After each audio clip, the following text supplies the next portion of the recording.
kabar sahabat YT artikel 2? Kali ini saya akan membacakan lanjutan alur cerita kisah cleaning service yang ternyata anak orang kaya. Tapi, sebelum mendengarkan kisah ceritanya, silahkan cari posisi yang nyaman dan jauhi keramaian. Dan jangan lupa pasang headsetnya. Dan inilah alur cerita kisah seorang cleaning service yang ternyata anak orang kaya.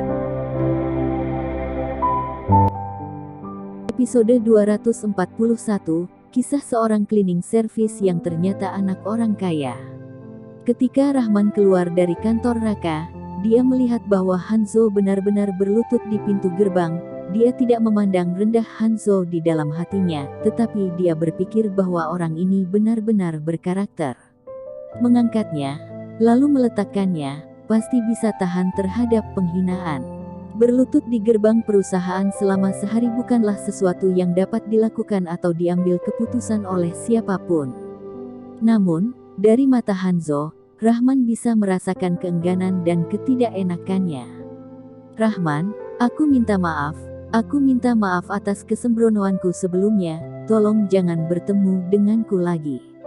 Melihat Rahman turun, Hanzo berdiri dan meminta maaf kepada Rahman. Apa yang didapat dari penghinaan barusan? Hanzo adalah orang yang ingin melakukan hal-hal besar. Dia percaya bahwa dengan kemampuannya, suatu hari dia akan menggantikan Hendra untuk menjadi manajer departemen personalia perusahaan bintang 8. Dan kemudian memiliki lebih banyak peluang untuk mengenal bos besar di balik layar perusahaan. Dia percaya bahwa suatu hari, dia pasti akan mendapatkan posisi penting dari bos perusahaan di belakang layar, tetapi pada saat itu, dia tidak hanya ingin mencari Rahman untuk membalas hari ini, tetapi juga menginjak Raka. Demi hari itu, dia dapat memilih untuk menanggung penghinaan berlutut di pintu perusahaan, atau bahkan jika Raka tidak menghalanginya, dia akan kehilangan kesempatan untuk membalas dendam. "Jangan khawatir, selama kamu berlutut hari ini, aku tidak akan peduli dengan kamu lagi," Rahman berkata dengan acuh tak acuh dan berjalan ke arah mobilnya. Tentu saja, dia tidak percaya bahwa Hanzo meminta maaf kepadanya dengan tulus. Tetapi tidak peduli Hanzo meminta maaf dengan tulus, ini adalah kesempatan terakhirnya. Jika dia masih memiliki sikap kerja seperti ini nantinya, Rahman pasti akan mengeluarkannya. "Sialan, tunggu aku, suatu hari aku akan membuatmu berlutut dan memohon padaku," Hanzo berkata dengan marah dan kembali ke gerbang dan berlutut. Tetapi ketika dia berlutut, dia melihat bahwa Rahman berjalan ke arah mobil mewah dan mengeluarkan kunci mobil mewah dan duduk di dalamnya. Apakah itu mobilnya? Apakah dia mampu membeli sebuah mobil yang harganya miliaran? Mata Hanzo membesar dan menatap Rahman yang mengendarai BMW Steinway meninggalkan perusahaan global. Saat ini hati dia merasa lebih sengsara daripada seekor anjing. Hari ini adalah hari pindah rumah. Rahman tidak punya banyak teman. Dia hanya memanggil Messi, 3 orang Jakarta, Irfan, Raka dan Hasbia. Tentu saja Gunawan juga diberitahu, tetapi dia tidak datang, itu urusannya sendiri.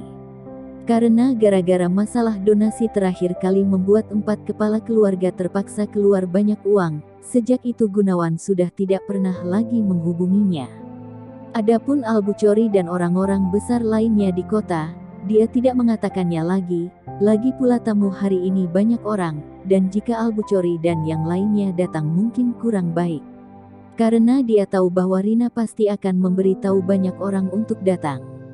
Dan Ruben juga memiliki banyak teman, pasti akan meminta mereka untuk datang.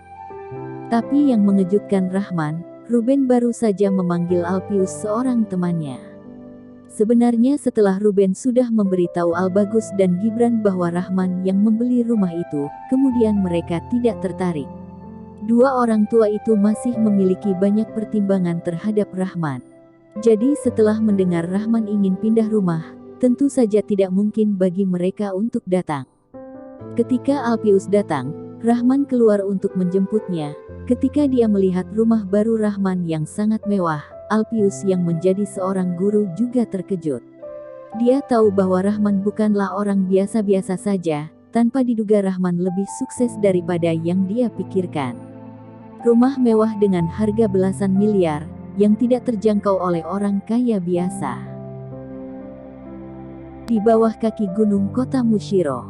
Apa yang dipikirkan Ruben? Dia bahkan membiarkan kita menunggu di sini. Tidak bisakah dia menyetir untuk menjemput kita? Kata Elias dengan sedikit ketidaksenangan.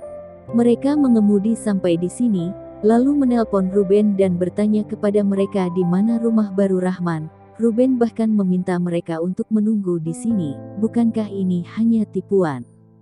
Kota Mushiro telah membangun satu komplek villa. Dia tidak mengira menantunya membeli villa di sini. Seorang lelaki tua tertawa. Mereka semua tahu siapa Rahman. Tentu saja mereka tidak percaya bahwa Rahman dapat membeli rumah di sini. Alasan mengapa orang tua mengatakan itu, karena ini hanya lelucon. Jika bocah itu mampu membeli villa di sini, anakku akan membeli villa di ibu kota. Elias tertawa. Dia selalu merasa dirugikan oleh Rahman karena dia merebut Luna dari putranya. Luna adalah seorang wanita yang sangat cantik. Jika putranya menikahi nona seperti Luna, dia merasa ada cahaya di wajahnya saat dia keluar rumah. Benar, Hendra sekarang adalah seorang pria dengan mempunyai gaji tahunan sekitar ratusan juta. Aku dengar bahwa Rahman hanya bekerja sebagai cleaning service di sebuah perusahaan kecil. Bahkan Hendra saja tidak mampu membeli sebuah villa di sini. Bagaimana bisa Rahman membelinya? Seorang lelaki tua setuju dengan perkataan Elias. Hendra begitu tersanjung oleh ayahnya. Meskipun itu sangat berguna di hatinya, tapi wajahnya masih sedikit malu. Ngomong-ngomong, keponakan Hendra, apakah perusahaanmu merekrut orang sekarang? Atau kamu bisa membawa anakku ke perusahaanmu? Orang tua itu memandang Hendra dan berkata, dan anakku, yang tidak memiliki pekerjaan sepanjang hari, tidak akan berguna jika dia tidak pergi bekerja. Keponakan Hendra, tolong bantu dia untuk bekerja di perusahaanmu. Seorang lelaki tua lain juga berkata. Hendra merasa sedikit dilema. Dia juga tahu bahwa dia adalah manajer departemen personalia perusahaan. Tidak akan jadi masalah jika mengatur pekerjaan normal untuk mereka. Tapi standar rekrutmen perusahaan bintang 8, kebaikan juga harus lulus. Dia mengatur 2 gangster untuk masuk. Bukankah itu berbahaya baginya? Jika kedua orang itu bekerja dengan benar tidak akan jadi masalah. Tapi bagaimana jika mereka membuat masalah? Bagaimana cara dia menghadapinya?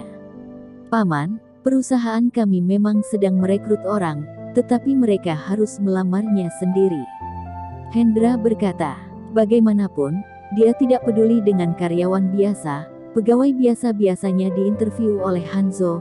Jika kedua orang itu bisa melewati Hanzo, mereka akan dianggap mampu. Kedua orang tua itu sedikit tidak bahagia, tetapi sekarang pendapat Hendra harus lebih baik daripada mereka, agar mereka tidak mudah tersinggung. Hendra, bukankah kamu manajer personalia? Ini hanya masalah sepele masih saja ditunda, langsung terima saja. Elias merasa bahwa putranya membuat dirinya malu. Melihat beberapa teman lama terlihat tidak bahagia, dia langsung memotong perkataannya. Hendra menghela nafas dan tersenyum pahit. Begitu dia ingin mengatakan sesuatu, dia melihat sebuah bus berhenti di pintu yang ada di depan mereka. Maaf, apakah kalian adalah tamu yang diundang oleh Ruben? Tanya sopir. Elias dan yang lainnya terkejut, ternyata Ruben mengirimkan mobil untuk menjemput mereka. Yang paling penting adalah mereka punya mobil sendiri. Ada apa dengan Ruben, masih harus menyuruh mobil menjemput mereka? Benar, kamu bawa jalan saja, kita punya mobil. Elias berkata dengan sedikit ketidaksenangan bahwa dia merasa Ruben sengaja berpura-pura di depan mereka. Bukankah ini suatu lelucon, menjemput mereka dengan bus? Masuk mobil, mobilmu tidak bisa masuk. Sopir itu melihat bahwa mereka adalah orang yang ingin dijemput. Melihat 2 mobil biasa lokal di sampingnya, dia berkata dengan jijik di hatinya. Kami tidak bisa masuk. Numpang tanya ini daerah apa, kenapa tidak bisa membiarkan para tamu masuk? Elias tertawa dengan marah. Yang lainnya juga satu persatu melihat si sopir. Mereka semua merasa bahwa sopir itu seperti Ruben, sangat tidak dapat diandalkan. bersambung.